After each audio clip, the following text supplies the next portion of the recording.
recorded by me, Glenn Hallstrom, also known as Smokestack Jones. smokestackjones@gmail.com. You'll also find my blog at toomuchjohnson.blogspot.com.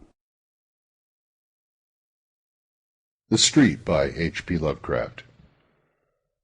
There will be those who say that things and places have souls, and there be those who say they have not. I dare not say myself, but I will tell of the street. Men of strength and honor fashioned that street, good valiant men of our blood who had come from the blessed isles across the sea. At first it was but a path trodden by bearers of water from the woodland spring to the cluster of houses by the beach. Then, as more men came to the growing cluster of houses and looked about for places to dwell, they built cabins along the north side, cabins of stout oaken logs with masonry on the side of the forest, for many Indians lurked there with fire arrows. And in a few years more men built cabins on the south side of the street. Up and down the street walked grave men in conical hats, who most of the time carried muskets or fowling pieces, and there were also their bonneted wives and sober children. In the evening these men with their wives and children would sit about gigantic hearths and read and speak. Very simple were the things of which they read and spoke, yet things which gave them courage and goodness, and helped them by day to subdue the forest and till the fields.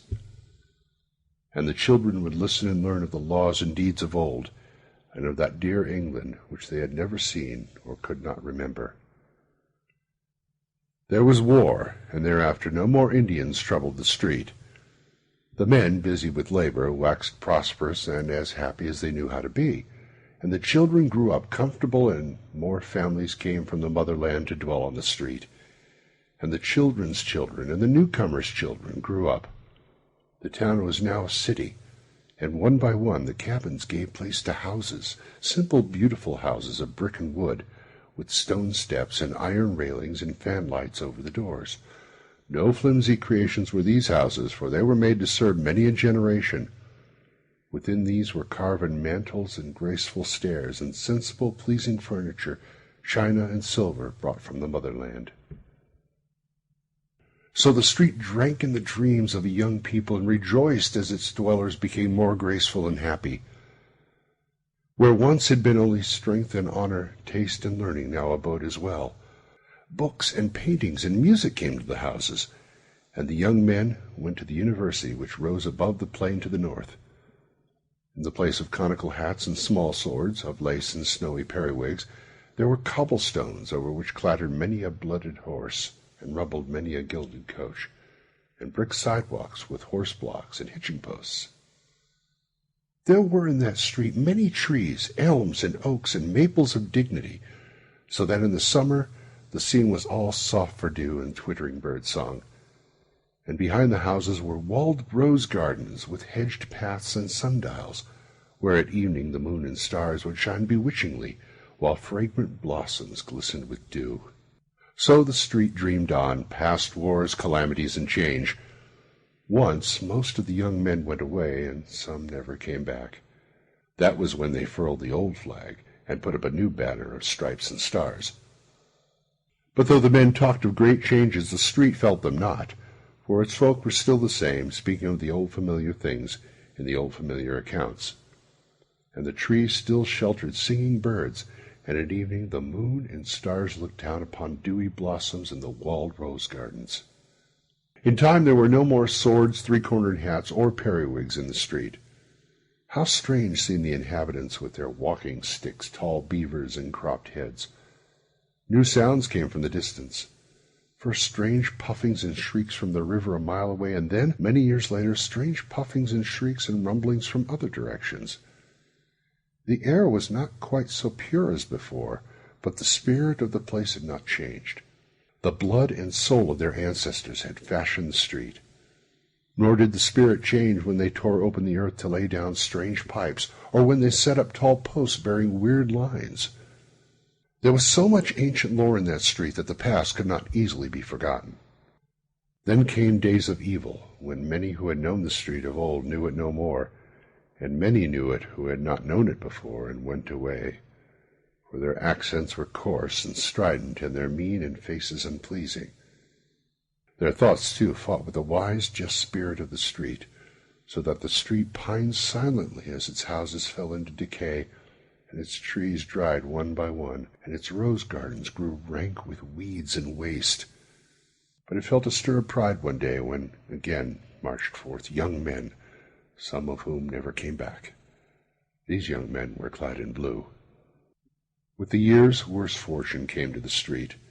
Its trees were all gone now, and its rose gardens were displaced by the backs of cheap, ugly new buildings on parallel streets. Yet the houses remained, despite the ravages of the years and the storms and worms, for they had been made to serve many a generation. New kinds of faces appeared in the street, swarthy, sinister faces with furtive eyes and odd features, whose owners spoke unfamiliar words and placed signs in known and unknown characters upon most of the musty houses. Push-carts crowded the gutters. A sordid, undefinable stench settled over the place, and the ancient spirit slept. Great excitement once came to the street. War and revolution were raging across the seas. A dynasty had collapsed, and its degenerate subjects were flocking with dubious intent into the western land. Many of these took lodgings in the battered houses that had once known the songs of birds and the scent of roses. Then the western land itself awoke and joined the motherland in her titanic struggle for civilization. Over the cities once more floated the old flag, companioned by a new flag and by a plainer yet glorious tricolor. But not many flags floated over the street, for therein brooded only fear and hatred and ignorance. Again young men went forth, but not quite as did the young men in those other days. Something was lacking. And the sons of those young men in other days, who did indeed go forth in olive drab with the true spirit of their ancestors, went from distant places and knew not the street in its ancient spirit. Over the seas there was a great victory, and in triumph most of the young men returned. Those who had lacked something lacked it no longer, yet fear and hatred and ignorance still brooded over the street, for many had stayed behind, and many strangers had come from distant places to the ancient houses. And the young men who had returned dwelt there no longer. Swarthy and sinister were most of the strangers, yet among them one might find a few faces like those who fashioned the street and molded its spirit. Like and yet unlike, for there was in the eyes of all a weird, unhealthy glitter, as of greed, ambition, vindictiveness, or misguided zeal. Unrest and treason were abroad amongst an evil few who plotted to strike the western land its death-blow, that they might mount to power over its ruins, even as assassins had mounted in that unhappy frozen land from whence most of them had come. And the heart of that plotting was in the street, whose crumbling houses teemed with alien makers of discord, and echoed with the plans and speeches of those who yearned for an appointed day of blood, flame, and crime. Of the various odd assemblages in the street, the law said much, but could prove little. With great diligence did men of hidden badges linger and listen about such places as Petrovich's Bakery, the squalid Rifkin School of Modern Economics, the Circle Social Club, and the Liberty Cafe. There congregated sinister men in great numbers, yet always was their speech guarded or in a foreign tongue. And still the old houses stood, with their forgotten lore of nobler departed centuries, of sturdy colonial tenants and dewy rose gardens in the moonlight.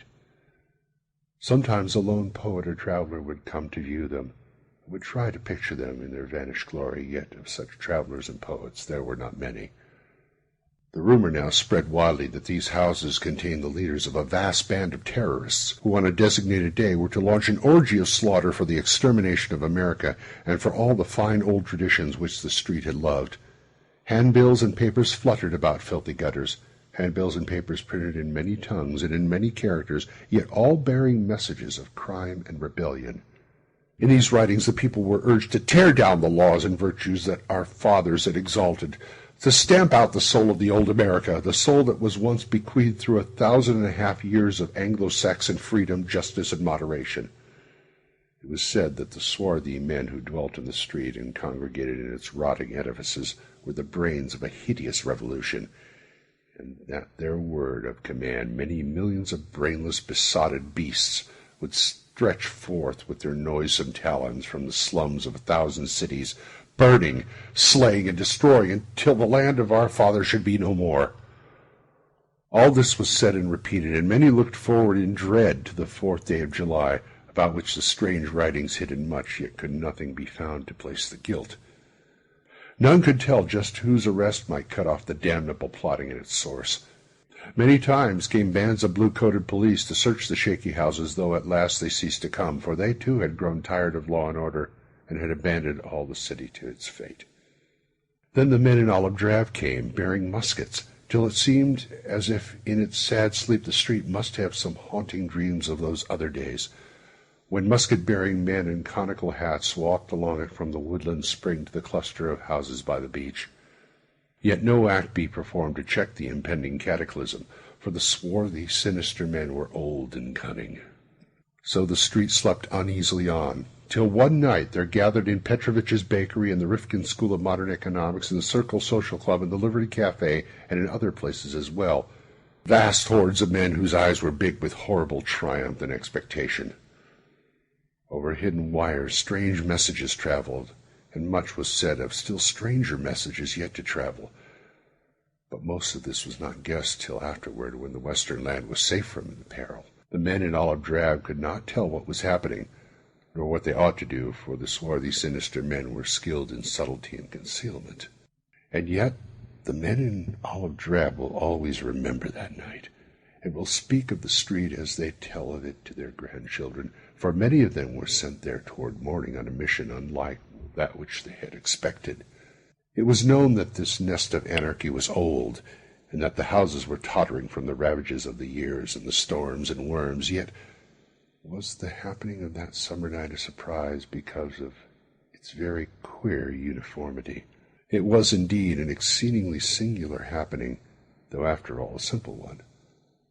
For without warning, in one of the small hours beyond midnight, all of the ravages of the years and the storms and the worms came to a tremendous climax, and after the crash there was nothing left standing in the street, save 2 ancient chimneys and part of a stout brick wall. Nor did anything that had been alive come alive from the ruins. A poet and a traveler who came with the mighty crowd that sought the scene tell odd stories. The poet says that all through the hours before dawn he beheld sordid ruins indistinctly in the glare of the arc lights, that there loomed above the wreckage another picture, wherein he could describe moonlight and fair houses and elms and oaks and maples of dignity. And the traveler declares that instead of the place's wonted stench, there lingered a delicate fragrance as of roses in full bloom. But are not the dreams of poets and the tales of travelers notoriously false? There may be those who say that things and places have souls, and there be those who say they have not, I dare say myself. But I have told you of the street. The End of the Street by H.P. Lovecraft.